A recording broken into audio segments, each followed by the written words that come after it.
Merry Christmas. Hi, my name is Mark. I'm the pastor at Sycamore Creek Church in Potterville. I'm so glad you joined us today for our Christmas service.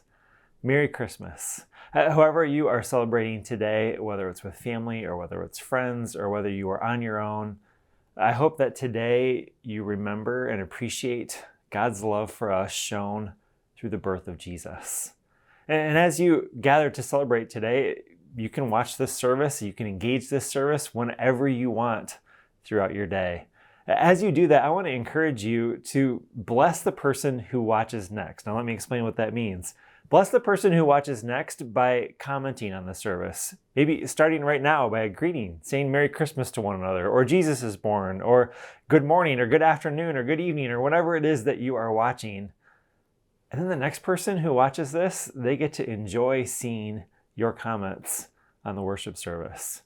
I want to encourage you today to do that, to comment on the worship service throughout the worship service, to answer questions as we ask questions throughout the service, to engage. And well, that engagement starts with Kevin, who is going to lead us in a first song here. I invite you to listen or to sing along with Kevin as we sing this first song.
Sing choirs of angels, sing in exaltation, sing all ye citizens of heaven above. Glory to God, glory in the highest. Oh, come, let us adore him. Oh, come, let us adore him. Oh, come, let us adore him. Christ the Lord. Yea, Lord, we greet thee, born this happy morning. Jesus, to thee be all glory give. Word of the Father, now in flesh appearing. Oh, come, let us adore him. Oh, come, let us adore him. Oh, come, let us adore him. Christ the Lord. Oh, come, let us adore him. Oh, come, let us adore him. Oh, come, let us adore him. Christ the Lord.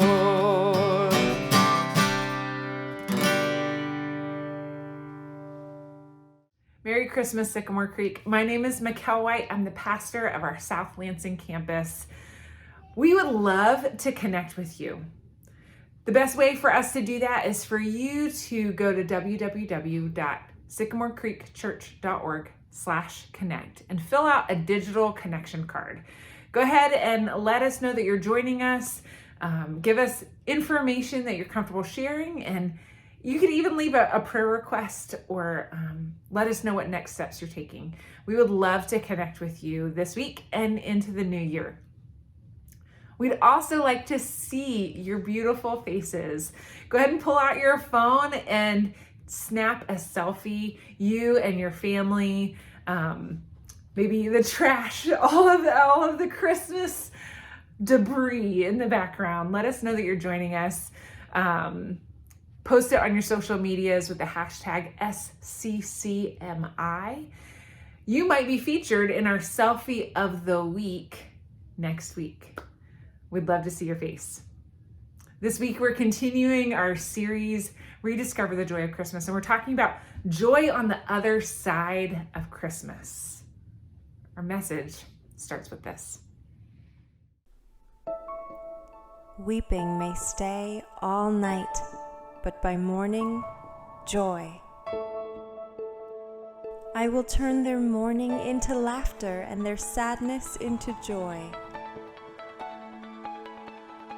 Let me hear joy and celebration again. I have said these things to you so that my joy will be in you and your joy will be complete. When they saw the star, they were filled with joy. Do not be afraid. We bring you good news of great joy for all people.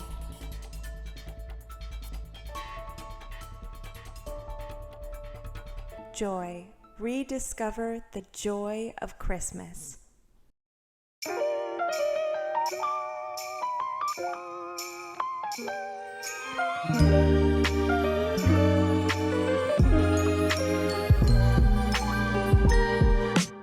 Merry Christmas from the Arthur family and from the new Groesbeck Parsonage of Sycamore Creek.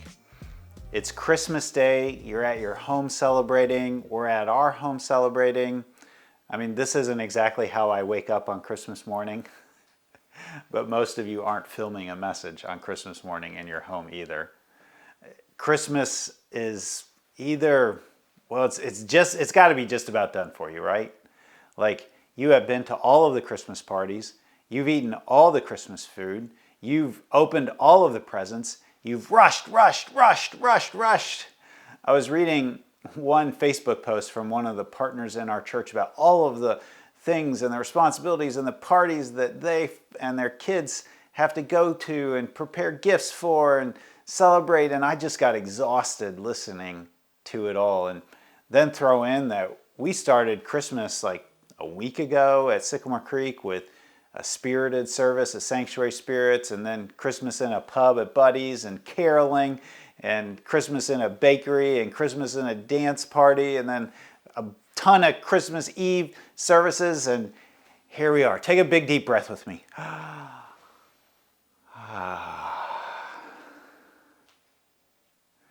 And in the midst of all that, we have been trying to rediscover the joy of Christmas. What's been your overwhelming feelings? I mean, Christmas is full of all kinds of feelings. What's been your overwhelming feeling over this last week or two or month, this Christmas season? Take a minute to turn to your, family, because that's where you're at right now with your family. Or if you're watching online by yourself, put it in the chat. Let's talk about that. What's your overwhelming feeling this Christmas season?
So what do we do now? What do we do now that Christmas is, well, mostly behind us? Well, let's go back and look at the Christmas story and let's think about how it's told. I mean, originally or usually this is how the Christmas story is told. First, there's the Annunciation from the angel to Mary that she's going to be pregnant. And then there's Joseph having an angel show up in a dream. And then they traveled to Bethlehem and Jesus gets born in, well, a manger. The shepherds show up, the angels show up. I mean, all of this stuff, the wise men several years later. That's how we usually tell the story, and it's over and done.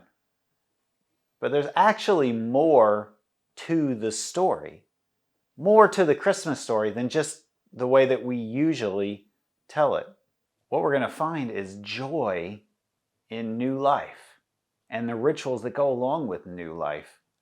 You see, it was Jewish custom and tradition that on the 8th day after birth, for the parents to take the child, the newborn, to the temple and have them circumcised, to enter into the family of God in the nation of Israel through this ritual of circumcision. So Joseph and Mary travel to the temple and they offer the purification sacrifices and offerings, which is 2 doves. This is the offering that's given for poor people. If they were rich, there would have been another offering that they would give.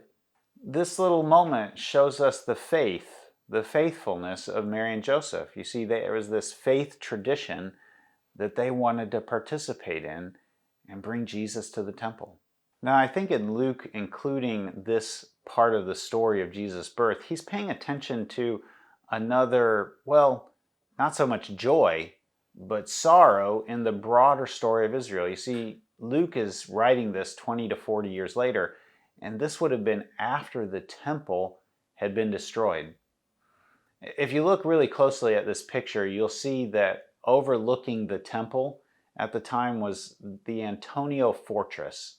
So the Roman soldiers could have peeked into the temple at any time to see what was going on. In fact, at one point, the Romans built a gymnasium and a bath across the way from the temple. And this would have had regularly people walking through it naked, which would have been considered really unholy. I mean, imagine somebody walking naked in front of our church. Oh my gosh! And yet there is a faithfulness of the Jewish people continuing this tradition of new life and the circumcision of Jesus 8 days after his birth. So there's joy in new life, but there's also joy in waiting and longing. And we see this in the person of Simeon and Anna. When Joseph and Mary show up with the infant Jesus, Simeon has been waiting and longing. Anna has been waiting and longing to see the Messiah. Simeon doesn't want to miss the Christmas story, doesn't want to miss what Christmas is really all about. And in this moment, Simeon's joy breaks out into song, and he sings what's known as the Song of Simeon. We've learned it in our family, and we've taught it to our kids because it's traditionally a prayer that's used at the end of the day. And Simeon's song goes like this: Lord, you now have set your servant free to go in peace as you have promised. For these eyes of mine have seen the Savior, whom you have prepared for all the world to see, a light to enlighten the nations and the glory of your people Israel. These were the overwhelming feelings of joy that Simeon felt. And he asked to, hold Jesus. Imagine Mary's feelings in this moment. I mean, Simeon and Anna are pretty old and Mary doesn't know who they are. Will they take good care of Jesus? Well, of course they will, because Simeon is overwhelmed with joy. And then he makes a prophecy, or a rather strange blessing over Jesus and Mary when he says this: This child is destined for the falling and the rising of many in Israel, and to be a sign that will be opposed, so that the inner thoughts of many will be revealed, and a sword will pierce your own soul too. Fred Craddock, the great preacher of this last century, liked to say that whenever you turn on a light, it creates shadows. And when the light of the world comes into the world, well, Jesus also creates some shadows too. Maybe you've experienced the same kind of piercing too. Life is full of those sorts of experiences, and you've been waiting and longing. There is a joy that can be found in waiting and longing this Christmas. We also find joy this Christmas in sharing with others. If Simeon sings, then Anna shouts. She says, "At that moment, she came and began to praise God and to speak about the child to all who were looking for the redemption of Jerusalem." We're told that Anna is an 84-year-old widow. Now that could mean one of two things. It could mean that she's 84 years old, which would have been really old in that day and age. Or it could mean that she has been a widow for 84 years, which means that she's over 100 years. She's been waiting a very long time. And she shouts to anyone who will listen about who Jesus is. Anna becomes the first evangelist. We find joy this Christmas through new life, waiting and longing, and sharing with others. Which of these three did you and your family find joy in this Christmas? Let's talk about that, or put it in the chat.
So what do you do on the other side of Christmas to find joy? I mean, you've celebrated Christmas, you've gone to services, you've rushed, and you don't want to miss Christmas. Like Simeon who sings and Anna who shouts, you want to find joy, the joy of Christmas. How do you keep Christmas from this point on? Well, Henry Van Dyke helps us. He was the author of the lyrics to Joyful, Joyful We Adore Thee. He lived during the 1800s and 1900s. He was a Presbyterian pastor and the son of an abolitionist. And he wrote this poem that I want to share from our family, our living room, to yours. There is a better thing than the observance of Christmas Day, and that is keeping Christmas. Are you willing to forget what you have done for other people and to remember what other people have done for you, to ignore what the world owes you and to think what you owe the world, to put your rights in the background and your duties in the middle distance and your chances to do a little more than your duty in the foreground, to see that men and women are just as real as you are, and to try to look beyond their faces to their hearts, hungry for joy. To own up to the fact that probably the only good reason for your existence is not what you're going to get out of life, but what you're going to give to life. to close your book of complaints against the management of the universe and look around you for a place where you can sow a few seeds of happiness? Are you willing to do these things even for a day? Then you can keep Christmas.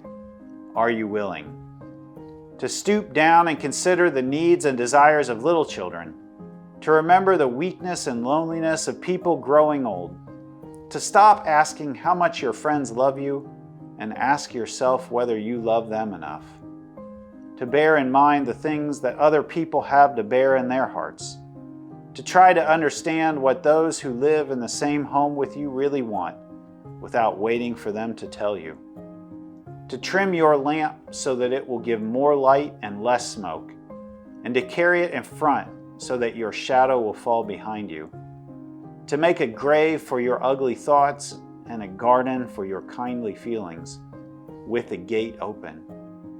Are you willing to do these things even for a day? Then you can keep Christmas. Are you willing to believe that love is the strongest thing in the world, stronger than hate, stronger than evil, stronger than death, and that the blessed life which began in Bethlehem 1900 years ago is the image and brightness of the eternal love? Then you can keep Christmas.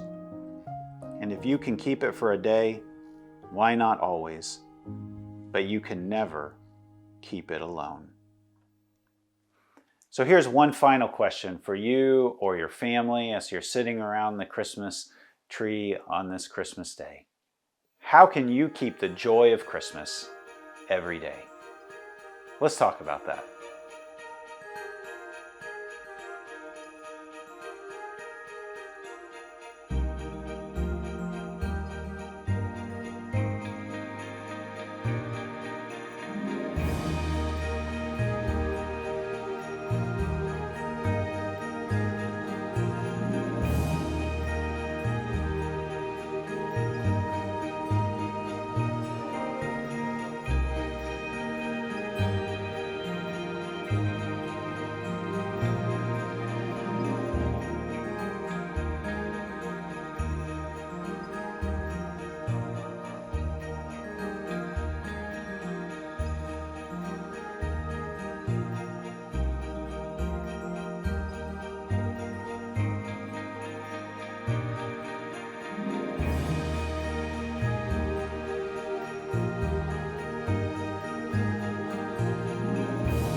"'Twas Christmas Day, and all through the town all the people were celebrating, gathering round for Christmas worship and announcements so fun, celebrating the birth of God's Son. 'Tis I, the ghost of Christmas present, as you sit surrounded by family and presents. Fill out a connection card online near and far at sycamorecreekchurch.org/connect, wherever you are. Take the next step, don't fret, don't delay. You can connect, grow, and serve starting today. Let me show you a vision of kids holding hands, singing in worship, listening, and staying with family in worship next week, January 1st, with no Kids Creek. The ghost of Christmas future is here. Your future looks bright, with tubing so near. At Birchfield Park at 3 p.m. we'll go slide, with free entrance and a tube to ride. Join January 8th. Rejoice and make haste, for celebrations don't end on Christmas Day. A new home, blessings, gathering with love, for the parsonage in Groesbeck, whereof light, refreshments, and blessings at 1:30 p.m. for Pastor Tom and his family. Come and see them with comfort and joy from 12:30 to 3:30 p.m. January 15th, make open house plans. And now for you your calendar to retrieve for saving the date of the marriage retreat. February 17th and 18th. Make connecting with your spouse part of your routine. Interested in starting something new? Launch the Eastwood campus. Now is your cue to express your interest on the connection card at sycamorecreekchurch.org/connect. Not so hard. Now the ghost of Christmas past rings a bell. Your spending this Christmas can help. Take the Christmas offering challenge today. As much as you spent on your Christmas, give away. From local care and global, your giving compounds. Now comes collaboration of all the giving around. Enjoy, celebrate, and merriest Christmas. Be present, worship, and witness.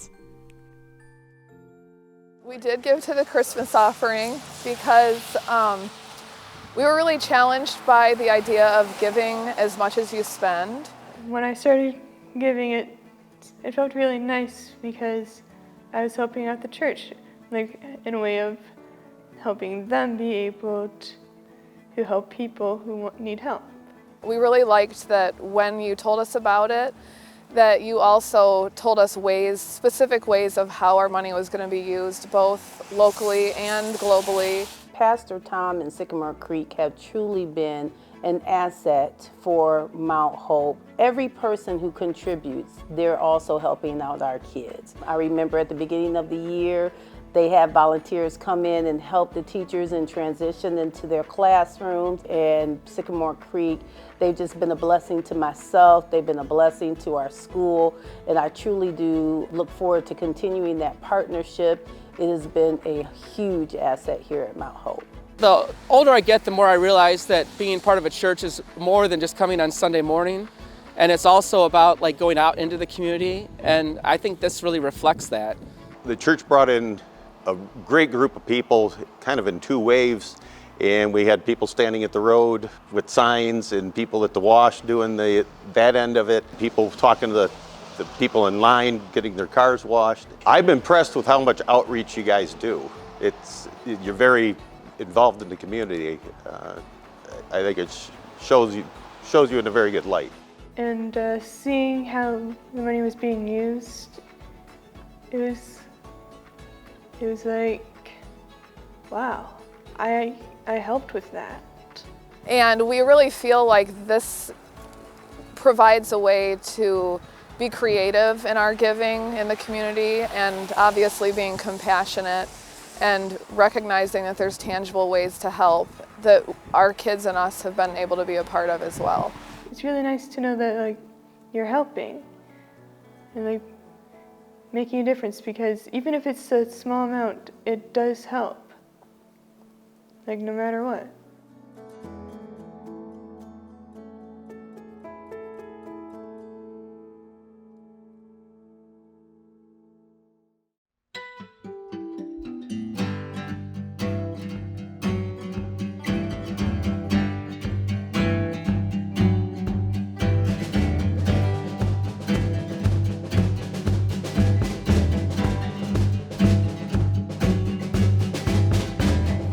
Come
pum pum.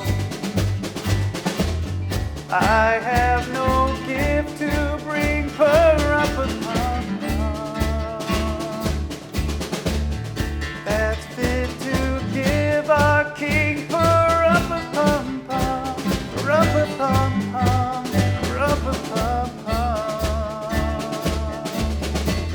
Shall I play for you, pa-rum-pa-pum pum? Me and my drum.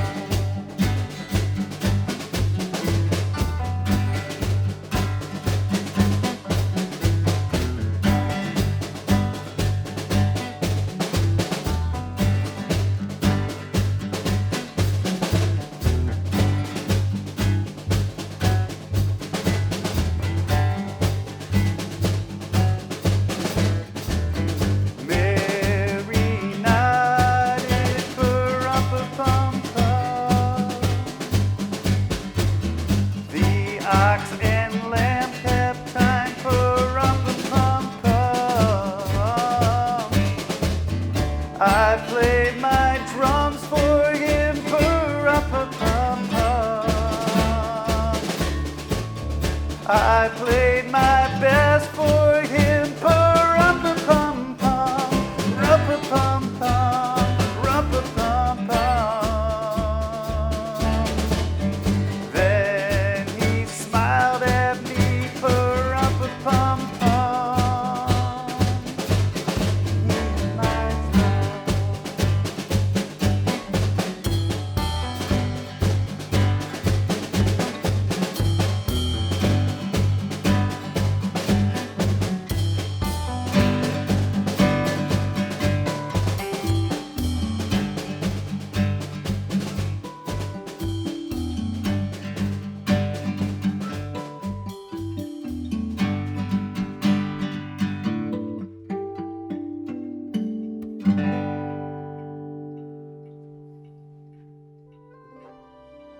Merry Christmas again. Thank you for joining us today for worship. Hope you have a great rest of your Christmas and the rest of your Christmas week. We'll see you next week for January 1st as we start a new series on Sycamore Creek Church. We'll see you then. Have a great week.